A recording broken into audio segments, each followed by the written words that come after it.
Hi, today I'm here with, could you please tell me your name and a little bit about your description of your job? Yeah, my name is Tyler Buck. And description of my job, I am project manager of GOES S. I work for Lockheed Martin, and what GOES S is a geostationary operational environmental satellite.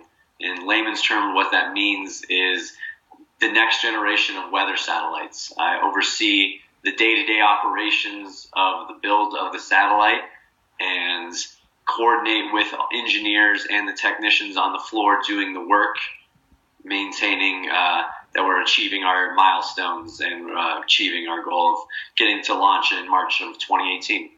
So could you tell me how do you implement project management into your job? Yeah, in my job, project management, day to day, we have work that needs to be done on the satellite, but there's bigger picture installations of major components to the satellites that I'm constantly keeping my eyes on. And in order to make sure project management is going well in my job, I have to constantly be keeping my eyes on the bigger picture while also keeping my feet on the ground and managing day-to-day work. Okay. And so could you briefly tell me what steps did you take for your last project and you managed from start to finish? Sure. So along that same vein, we call it our critical path. The items that are most pressing at this time, and that critical path has a flow. It's determined from the beginning of the build of the satellite that you're going to be going through these steps and working your way through all the way to launch. So that includes installations of major components, testing everything. This is coordinating mechanical and electrical teams all together. So from start to finish, it's really managing out and setting in terms your milestones and goals of when you're going to be installing this, when you need to do tests, and with all that together, then you combine from start to finish, hopefully a successful product. Okay. And so as a project manager, do you practice risk management at all in your job?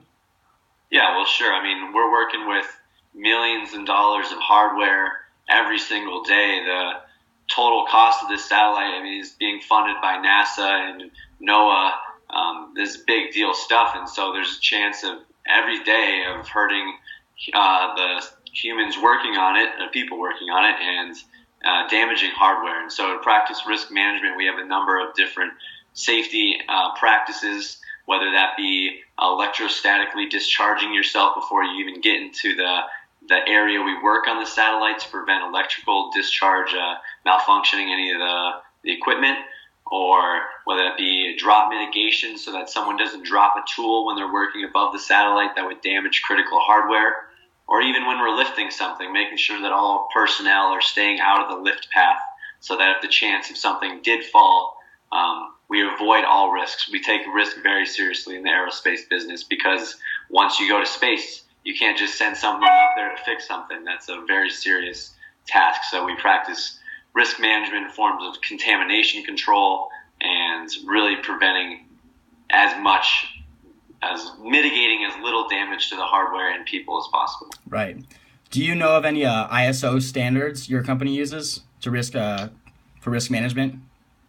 Well, in my area, we wouldn't call it ISO standards, but if you're talking in terms of making sure that the quality of the product is guaranteed and that you meet your end goal and product, we have test like you fly requirements. So basically what that is you have this idea that you're going to build a satellite and it should meet all of these things. The satellite should do all these things. It should coordinate down to ground control. It should be able to coordinate with software to deploy different instruments at certain times. And so the way we do risk management, our standards, is these test like you fly requirements. So testing components along the way as they're being built, making sure that they're going to perform in space or on the ground as they would in space.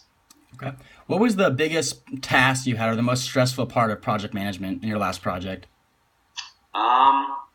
I'd say the most stressful, but definitely the most rewarding parts of my last project is just leading any major installation. When we had to install a major antenna wing for this satellite that was going to receive multiple frequencies of of multiple bands of frequencies from Earth, and is at least a $50 million component that was being installed. So not only do you have all the technicians who are going to be performing this is when NASA quality comes down. This is when all your engineers are there. So you're leading a component installation with a group of about 30 people. And when you're the project manager, you're in charge of everything along the way. If anything happens, it's on you. So that was definitely the most stressful, but seeing it come together, being able to successfully install and stow it and have it be able to meet those test like you fly requirements was easily the most rewarding part. Sounds very interesting. Well, thank you for your time tonight, Tyler, Mr. Buck. Have a great night, and thank you for the interview. Yeah, good luck in school, buddy. Thank you.